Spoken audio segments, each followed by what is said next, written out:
Hello students, class 8 chapter 1 है।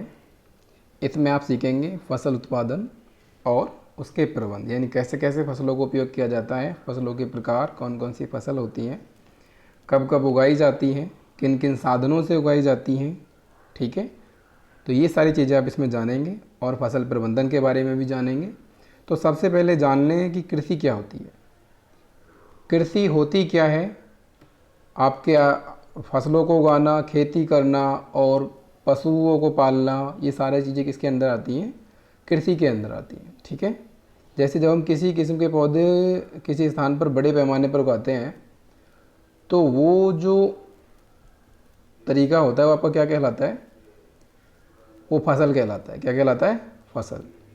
और अगर कृषि की बात करें तो बेटा फसलें उगाना, समय समय पर फसलें उगाना, खेतों को तैयार करना, पशुओं को पालना, मिट्टी तैयार करना, बुवाई, खाद उर्वरक देना, सिंचाई, खरपतवार से सुरक्षा और कटाई, भंडारण आदि सारी चीज़ें किसमें आती हैं? कृषि के अंदर में आती हैं।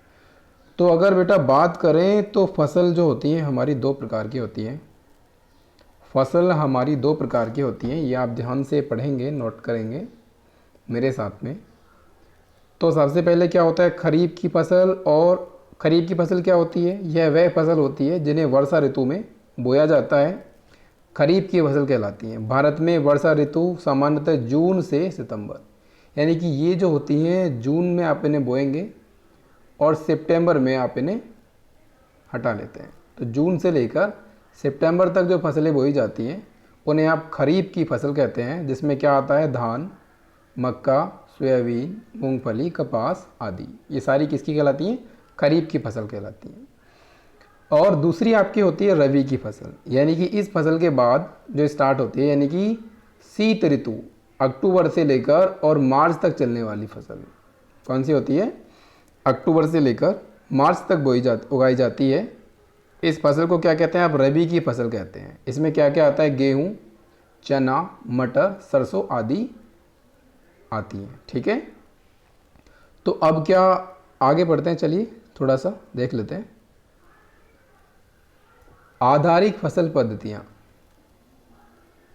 कृषि पद्धतियाँ,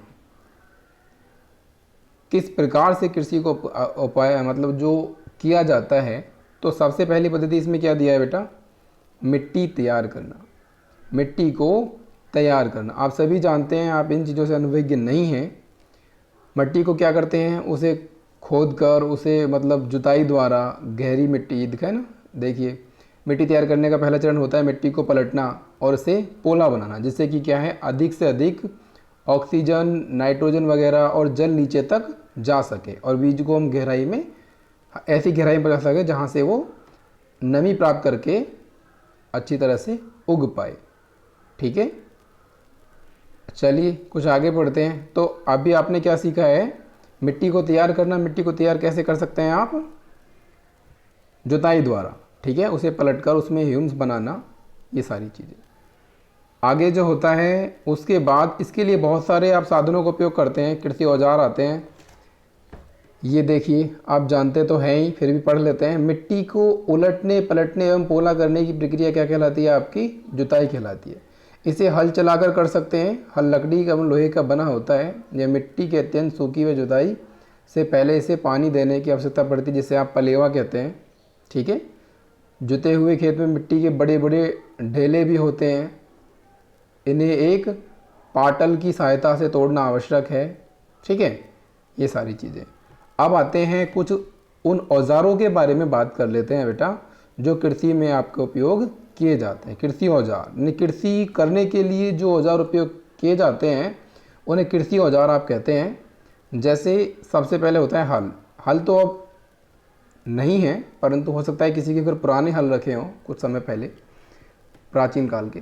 तो प्राचीन काल में ही हल का प्रयोग किया जाता था जुताई के लिए, उर्वरक मिलाने के लिए, खरपतवार निकालने के लिए, मिट्टी खुरचने के लिए हल का प्रयोग करते थे। ये होता क्या था?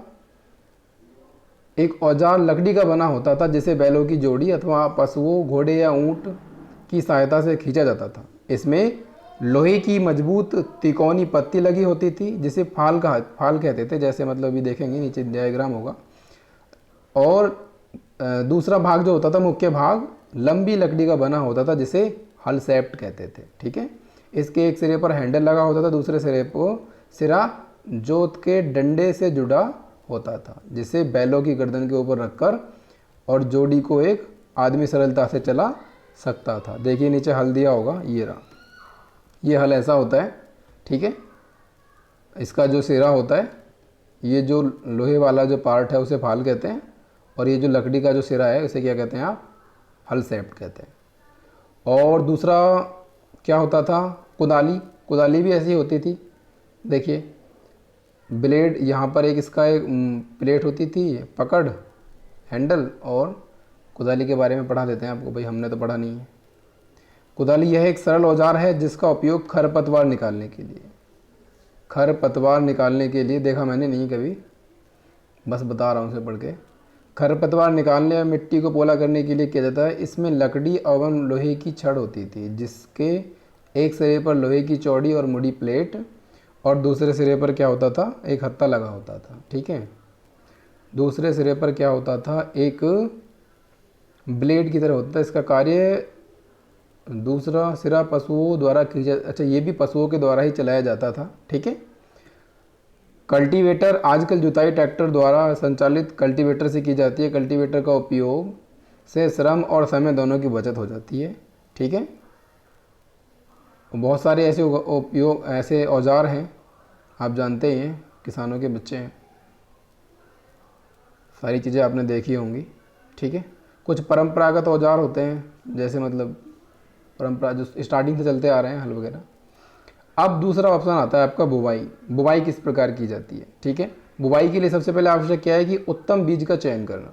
ठीक है, बुवाई फसल उत्पादन का सबसे महत्वपूर्ण चरण है।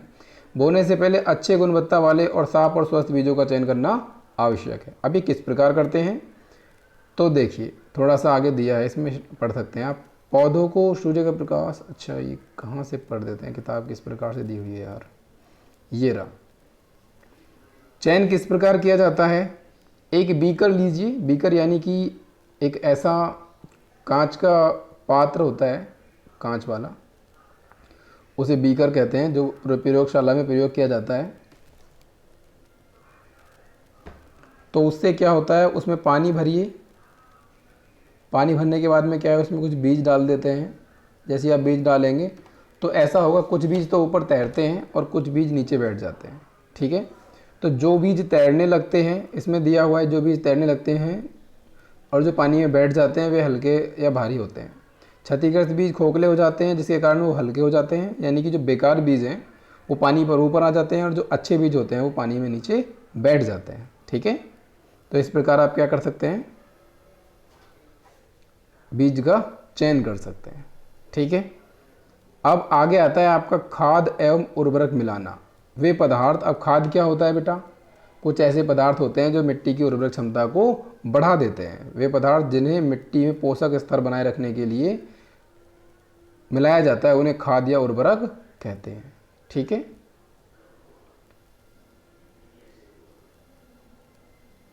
बुवाई के भी कई साधन होते हैं, जैसे सील ड्रिल द्वारा बो सकते हैं। सील ड्रिल क्या होता है, सील ड्रिल वो होता है जिसमें मतलब ऊपर से बीज डालते रहते हैं और वो एक बराबर की गहराई पर बीजों को डालते रहते हैं। शायद आपने सब कुछ देखा होगा। ठीक है, तो ये है आपका उर्वरक की बात कर रहे थे हम। उर्वरक क्या होता है, उर्वरक के बारे में पढ़ लेते हैं, अच्छी हेडिंग भी है और आपको पढ़नी भी होगी, समझनी होगी। उर्वरक रासायनिक पदार्थ है जो विशेष पोषकों से समृद्ध होते हैं। वे पदार्थ, वे खाद से कैसे भिन्न हैं, कैसे खाद से अलग होते हैं। खाद जो होते हैं, उर्वरक का उत्पादन फैक्ट्रियों में किया जाता है और खाद जो होते हैं वो घर पर ही, मतलब जैसे आप खाद देखा होगा आपने, पशुओं का जो अवशेष होता है उसे खाद के रूप में प्रयोग करते हैं। उर्वरक कुछ उदाहरण क्या होते हैं, urea, ammonia sulphate, ammonium sulphate और super phosphate, potash, nitrogen, phosphorus, potassium, ये सारी चीज़ें। ठीक है, अब इनके उपयोग से किसान को गेहूं, धान, मक्का जैसी फसलों की अच्छी उपज प्राप्त होती है। उर्वरक के अत्यधिक उपयोग से मिट्टी की उर्वरकता में कमी आ जाती है। हाँ जी, ये और बात है, इसका ज़्यादा उपयोग नहीं करना चाहिए क्योंकि इससे क्या होता है कि उर्वरता में कमी आ जाती है। अच्छी तरह से उपयोग उर्वरक नहीं हो पाती है। जिस तरह से मतलब मिट्टी की जो उत्पादन क्षमता है वो नहीं रह पाती अगर आप ज़्यादा उर्वरक का उपयोग करेंगे तो। ठीक है, अब चलिए हम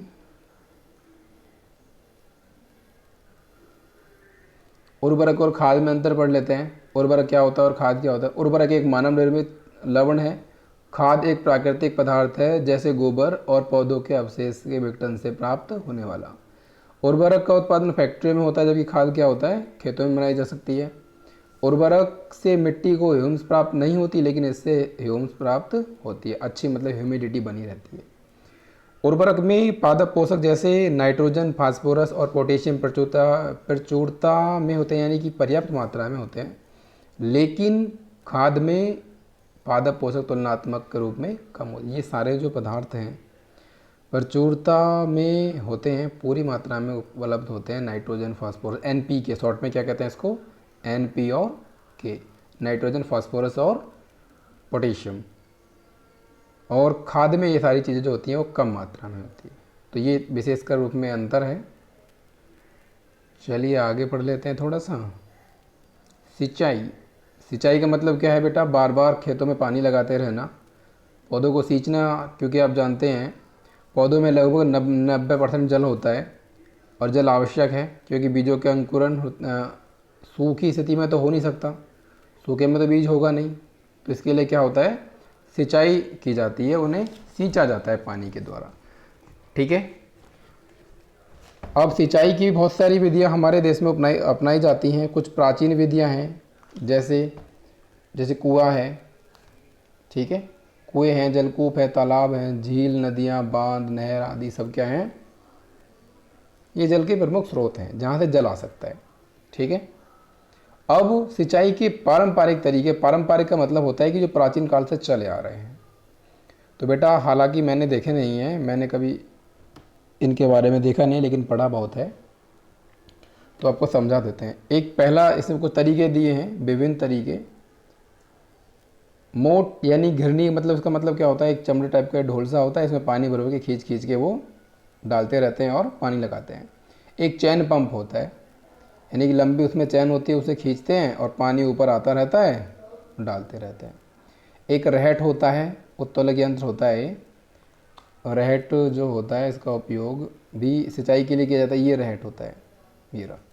यहाँ से क्या होता है, इसे घुमाया जाता है, इसके नीचे एक पोली लगी होती है जिसके कारण ये घूमता रहता है, ये घूमेगा और यहाँ पर बाल्टियाँ बाल्टी टाइप की लगी होती हैं, भर भर के बाहर आते रहते हैं और पानी खेतों में लगता रहता है। ठीक है, तो ये कुछ साधन है। लेकिन आधुनिक साधन क्या है, ये तो हो गए प्राचीन पारंपरिक स्रोत। कुछ आधुनिक विधियाँ हैं, जैसे छिड़काव तंत्र, स्प्रिंकलर सिस्टम कहते हैं जिसको। इसका मतलब क्या है, इसका मतलब है बेटा, इसमें क्या है, इस विधि का उपयोग असलतम भूमि के लिए किया जाता है जहाँ जल कम मात्रा में उपलब्ध होता है। उधर पाइपों, नलों के ऊपरी सिरों पर घूमने वाला एक नोजल पंप लगा होता है। ये शायद आपने अगर देखा हो, दिख रहा है यहाँ पर, इसमें यहीं दिख रहा है। यह निश्चित दूरी पर मुख्य पाइपों से जुड़े होते हैं और जब पंप की सहायता से जल मुख्य पाइपों में भेजा जाता है तो घूमते हुए नोजल से बाहर निकलता है। इसका छिड़काव पौधों पर किया जाता है जैसे वर्षा हो रही हो। जैसे फॉर एग्जांपल के लिए आपने पार्कों में देखा होगा, एक पाइप लगा होता है, उसके ऊपर पानी घूमता रहता है, छिड़काव सा होता रहता है, इस तरह से। दूसरा होता है ड्रिप तंत्र, यानी कि इस विधि का उपयोग बूंद बूंद करके सीधे पौधों की जड़ों में गिराया जाता है, यानी पानी कम होता है तो इसका उपयोग करते हैं, ड्रिप तंत्र। फलदार पौधों, बगीचा एवं वृक्षों को पानी देने के लिए सर्वोत्तम विधि का उपयोग करते हैं। जैसे आजकल आपने देखा होगा, एक मग टाइप का होता है ऐसा, उस मग में से ऐसे करके एक 6 से होते हैं, यहाँ पर पानी भरा होता है, यहाँ से पकड़कर उसे डालते हैं तो ड्रिप डिप डिप करके पौधे की, यहाँ पर जैसे अगर पौधा बना है कोई, तो पौधे की सीधी जड़ों में पानी जाता है। तो ये होती है आपकी ड्रिप विधि, ड्रिप तंत्र। ठीक है, ऐसे।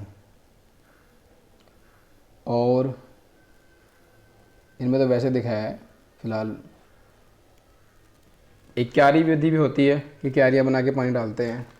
अब है खरपतवार। क्या है खरपतवार, क्या है बेटा, खरपतवार होता है कि फसल के साथ साथ स्वयं उत्पन्न हो जाने वाली कुछ ऐसी ही फसल होती हैं, खुद से उपयोग हो जाती हैं। देखिए, खेत में कई बार अन्य अवांछित पौधों के प्राकृतिक रूप से फसल के साथ उग जाते हैं, वैसे ही खुद ही हो जाते हैं, तो इन्हें क्या कहते हैं? खरपतवार कहते हैं। खरपतवार हटाने को निराई निराई कहते हैं। निराई जैसे उसमें तो कहते हैं नराना कहते हैं, मतलब देसी भाषा में तो, पर होती क्या है, ये निराई होती है। अब कटाई हो जाता है। ये सारी क्या कर रहे हैं? आप कृषि की विधियां पढ़ रहे हैं, कृषि किस प्रकार की जाती है। ठीक है। कटाई, फसल की कटाई एक महत्वपूर्ण कार्य है। फसल पक जाने के बाद उसे काटना क्या कहलाता है? कटाई कहलाता है। इसके लिए क्या उपयोग किए जाते हैं, मतलब साधन उपयोग किए जाते हैं, जैसे ये रहा, इसको क्या कहते हैं? दरांती कहते हैं। और कई सारी विधियाँ होती हैं, हार्वेस्टिंग होती है, थ्रेसिंग होती है, जो आजकल थ्रेसर चल रहे हैं, निकालना, कंपास होते हैं, कंबाइन जो खेतों को काट कर आप सीधे घर में डाल देती है। अब भंडारण हो जाता है। जब फसल काट कर आप ले आए तो उसके बाद क्या होता है? उसका भंडारण सिस्टम होता है। उन्हें गोदामों में लगा देते हैं। उन्हें इस प्रकार से लगाते हैं ताकि उन्हें कुछ छोटे जीव जो होते हैं, वो सूक्ष्म जीव, उन्हें बर्बाद ना करें। इसके लिए क्या करते हैं? फसल के दाने सुखाए जाते हैं, भंडारण किए जाते हैं, बीजों धूप में सुखाकर, और उसमें कुछ जैसे नीम के पत्ते वगैरह डालते हैं करके उन्हें अच्छी तरह से रख दिया जाता है, इस प्रकार। अब भोजन भी आपको पता है दो तरह से मिलते हैं आपको, फसलों से और जंतुओं से। भोजन जो होता है आपको दो तरह से मिलता है, एक किससे? फसलों से, और एक जंतुओं से जैसे अंडा, मीट, मच्छी वगैरह, और दाल, सब्जी वगैरह आपको कहाँ से मिलेंगी? फसलों से मिल जाते हैं। ठीक है। अब ये सारा कुछ हो गया। इसकी एक्सरसाइज हम कल डिस्कस करेंगे। आज केवल आपको यही पढ़ना है और समझना है। ठीक है। एक्सरसाइज हम कल डिस्कस करते हैं। Thank you so much. तैयारी करिए, लिखिए, पढ़िए। सारा कुछ काम आपका जो हेडिंग मैंने डिस्कस किए हैं वो सारी हेडिंग लिखेंगे आप, जो समझा है। ऐसा नहीं कि आप बुक में ही, आप ये बहाना नहीं बनाएंगे कि हाँ जी बुक नहीं है हमारे पास तो हम लिखे कहाँ से। कोई बात नहीं, जैसा आपको बताया है, जो आपको समझ में आया आप हेडिंग लिखेंगे। जैसे मतलब मैंने आपको बताया था कृषि क्या है, इसमें कौन कौन से मतलब चरण होते हैं, तो आप उसमें लिखेंगे जी फसल की कटाई है, बुवाई और जुताई, मतलब वही होता है, जुताई, बुवाई, सिंचाई, कटाई, भंडारण, ये सारी क्या हैं? कृषि की ही कुछ विधियां हैं। तो ये सारी चीज़ें हेडिंग बना कर आप अपने आप से समझ कर लिखेंगे, जो आपको समझ में आए वो लिखेंगे। ठीक है। बाकी तो आपको बुक से बाद में पढ़ाया जाएगा, फिलहाल आप इतना कर सकते हैं। ठीक है। Thank you so much.